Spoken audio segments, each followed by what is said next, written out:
আমাদের জামায়াতের আমির ডক্টর শফিকুর রহমান, আমি কৃতজ্ঞতা জানাই। আমরা যেই কথা বলতে সাহস পাইনি সেই কথা উনি বলেছেন যে মসজিদ পাহারা দিতে হয় না, নামাজ পড়ার সময় পাহারা দিতে হয় না, অথচ আজকে আমরা শুনছি মাদ্রাসার ছাত্রদের দিয়ে দুর্গা পূজার পাহারা দেওয়ার ব্যবস্থা হবে।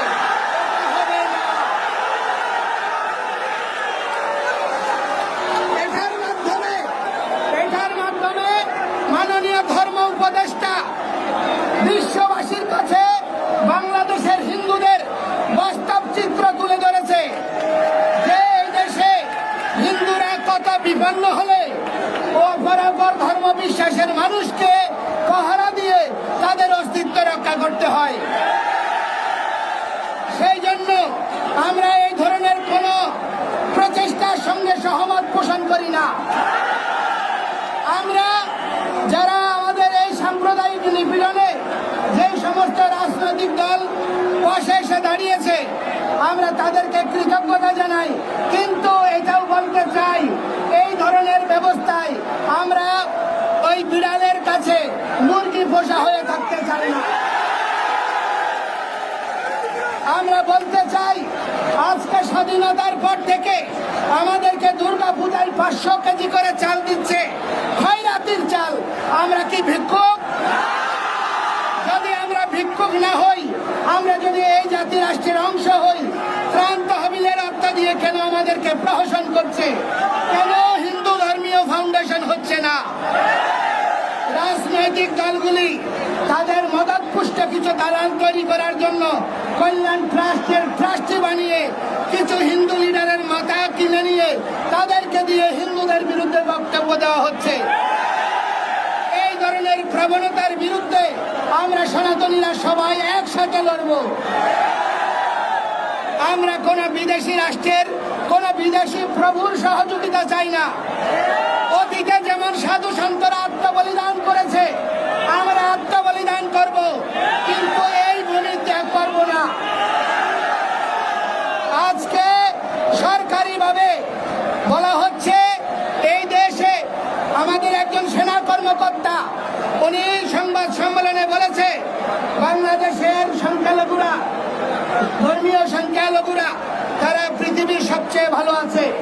ভালো থাকার একটা প্রমাণ দেই, এই বাংলাদেশে এনিমি প্রপার্টি আইনের মাধ্যমে সরকারিভাবে বিএস কোডিয়ানে উল্লেখ রয়েছে এই দেশের মানুষের নাম, আর তার বর্তমান স্থিতি হচ্ছে হালসাং ভারত।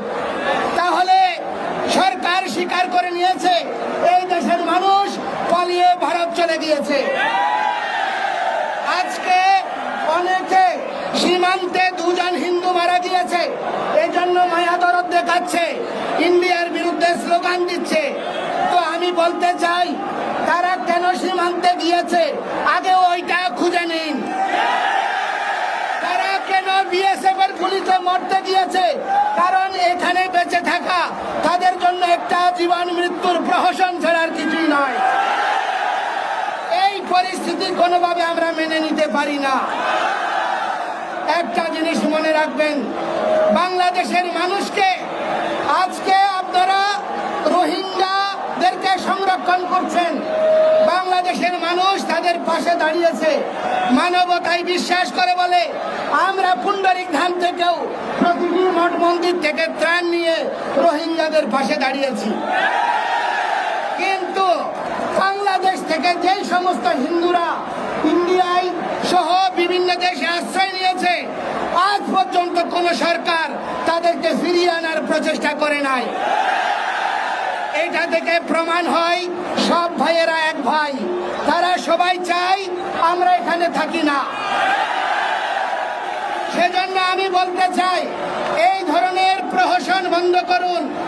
আজকে গতকাল 6টা কমিশন হয়েছে, সংবিধান সংশোধন কমিশন থেকে শুরু করে অনেকগুলো কমিশন হয়েছে। সেই কমিশনে যদি সংবিধান সংশোধন করতে হয় সেখানে অবশ্যই আমাদের সনাতনীদের সর্বগ্রহণযোগ্য প্রতিনিধি থাকতে হবে, না হলে কোন সংবিধান পরিবর্তনকে আমরা সমর্থন করব না। আমাদের নিয়ে দেবোত্তর সম্পত্তি আইন নিয়ে 13 তখন থেকে প্রহসন হচ্ছে, আজ পর্যন্ত থেমে নাই। আজকে যখন আমি এদিন পুলিশ কার্যালয়ে গিয়েছি, জেলা পুলিশ কর্মকর্তার ওখানে ডিএসপির লোক বলছে যে আপনারা কোন জায়গা থেকে এসেছেন? আমি বলছি ফুলবাড়িগ্রাম থেকে। ও, আপনারা জায়গা দখল করেছেন, আমার ধর্মের জায়গা, দেবতার জায়গা। আমরা যদি দখলবাজ হই, তাহলে যারা দখল করছে তাদের পরিচয়টা কি? এই ধরনের প্রবণতা পরিত্যাগ করুন।